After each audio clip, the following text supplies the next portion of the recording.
Shalom. First and foremost, I want to give all praises, honor, and glory to Yahweh, Bahasham, Yahweh Shai, Bahasham, Rakha Kodash. Double honors to the elders and the apostles of Great Millstone, and peace and blessings to the elect. And today we're going to go into the book of 2nd Maccabees, the 5th chapter. About the same time, Antiochus prepared his voyage into Egypt. And then it appeared that through all the city, for the space almost of 40 days, there were seen horsemen running in the air, in cloth of gold and armed with lances, like a band of soldiers. Now, these were angels, kind of like angelic war games they saw going up in the heavens. And troops of horsemen in array, encountering and running one against another, with shaking of shields, and multitude of pikes, and drawing of swords, and casting of darts, and glittering of golden ornaments, and harnesses of all sorts.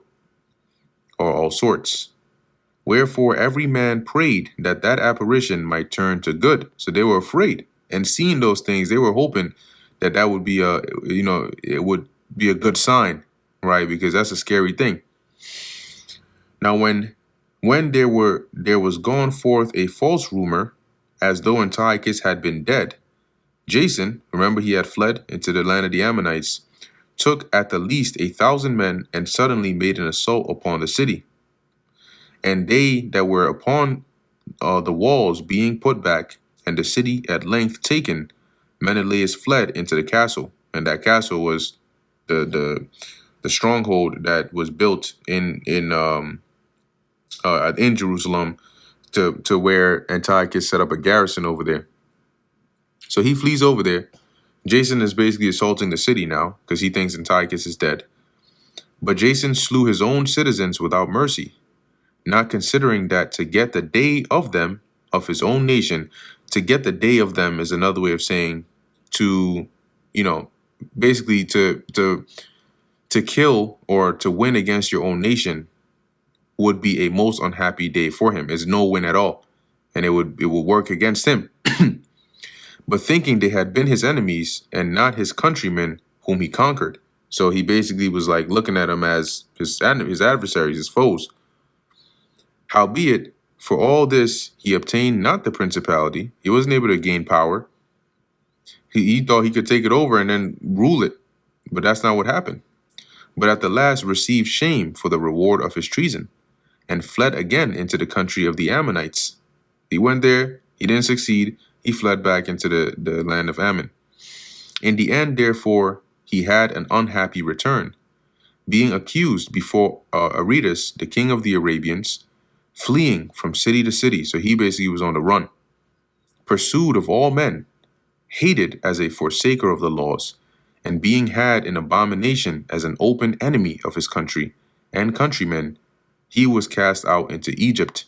So he fled from this city, this area, and everybody, he couldn't, it's not like he could go to his own people amongst the different areas because they all knew this guy's a traitor, he's a demon. So he is just constantly on the run. Thus, he that had driven many out of their country perished in a strange land, retiring to the Lacedaemonians, and thinking there to find succor by reason of his kindred, because they were also Israelites over there in Sparta. So he went all the way there thinking he can find some peace. And he that cast out many unburied had none to mourn for him, right? So him by whose hands people died and weren't buried now would die without anybody to mourn for him, nor any solemn funerals at all, nor sepulchre with his fathers. So he wasn't buried in the tomb with his fathers, or he didn't have any honorable death or burial. Now when this was done, or this that was done came to the king's car, he thought that Judea had revolted. So when he heard all this commotion, he thought, oh, these Jews they're doing an uprising, they're trying to revolt. Oh, it's over. Whereupon, removing out of Egypt in a furious mind, he took the city by force of arms, and commanded his men of war not to spare such as they met, and to slay such as went up upon the houses. Basically, kill everybody in sight. Thus there was killing of young and old, making away of men, women, and children, slaying of virgins and infants. And there were destroyed within the space of 3 whole days fourscore thousand. That's in 3 days they killed 80,000 Israelites, whereof 40,000 were slain in the conflict, and no fewer sold than slain. So they killed there were 40,000 died in there, and just about the same amount were sold as slaves. Yet he was not content with this, but presumed to go into the most holy temple of all the world.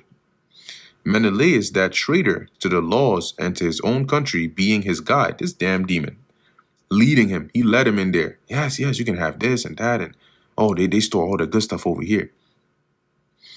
And taking the holy vessels with polluted hands, because remember, those were to be they were to be held and bared by a specific, family of the Levites that had been consecrated to do so. And with profane hands pulling down the things that were dedicated by other kings to the augmentation and glory and honor of the place. So all the things that were added and dedicated of different people and rulers to beautify the place, he took it all down. He gave them away. And so haughty was Antiochus in mind. So he was so proud in his mind in doing this, that he considered not that the Lord was angry for a while for the sins of them that dwelt in the city, and therefore his eye was not upon the place. So he didn't consider that this is happening because the Lord is angry with his people, not because Antiochus is some great man. For had they not been formerly wrapped in many sins, this man, as soon as he had come, had forthwith been scourged and put back from his presumption, as Heliodorus was. So if Israel hadn't gone off, they hadn't sinned, they hadn't done all that wickedness, which we read earlier that they did. The second Antiochus came in there, he would have learned the hard way, just like Heliodorus did, whom Seleucus the king sent to view the treasury. Nevertheless, God did not choose the people for the place's sake, but the place for the people's sake. So the Lord didn't say, oh, this land is special, let me find special people to put it here. He said, these are my special people, let me give them the best part, right? So he chose a people, or he chose a place for the people's sake. And therefore, the place itself that was partaker with them of the adversity that happened to the nation did afterward communicate in the benefits sent from the Lord. That is, the land suffered with us, and the land benefited with us. And as it was forsaken in the wrath of the Almighty, so again, the great Lord being reconciled, it was set up with all glory. Right? So when after all was said and done, and the land was restored, when the people were restored, the land was restored as well. So when Antiochus had carried out of the temple 1,800 talents, he departed in all haste unto Antiochia, weening in his pride to make the land navigable and the sea passable by foot.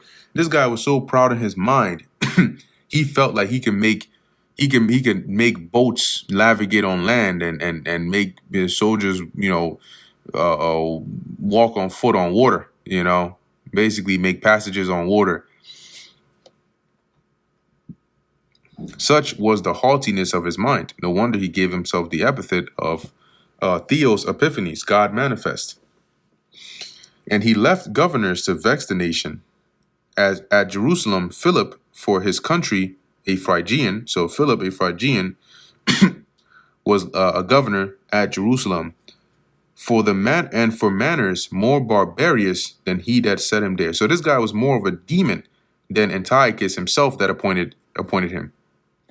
And at Gerizim, Andronicus, and besides Menelaus, who, worse than all the rest, bear an heavy hand over the citizens. So he basically ruled them with terror, having a malicious mind against his countrymen, the Jews. He sent also that detestable ringleader Apollonius with an army of 22,000, commanding him to slay all those that were in their best age, and to sell the women and the younger sort. So he basically sent him back to Jerusalem, go and kill all the young men, the men, and sell the women and the children. Who, coming to Jerusalem and pretending peace, did forbear till the holy day of the Sabbath. So he came in there, acting like he was coming peacefully, waited till the Sabbath. When taking the Jews keeping the holy day, he commanded his men to arm themselves. So waited till we were keeping the Sabbath, and then he said, okay, perfect, go and kill them. And so he slew all them that were gone to the celebrating of the Sabbath, and running through the city with weapons, slew great multitudes. But Judas Maccabeus with 9 others, or thereabouts, withdrew himself into the wilderness, and lived in the mountains after the manner of beasts, with his company, who fed on herbs continually, lest they should be partakers of the pollution.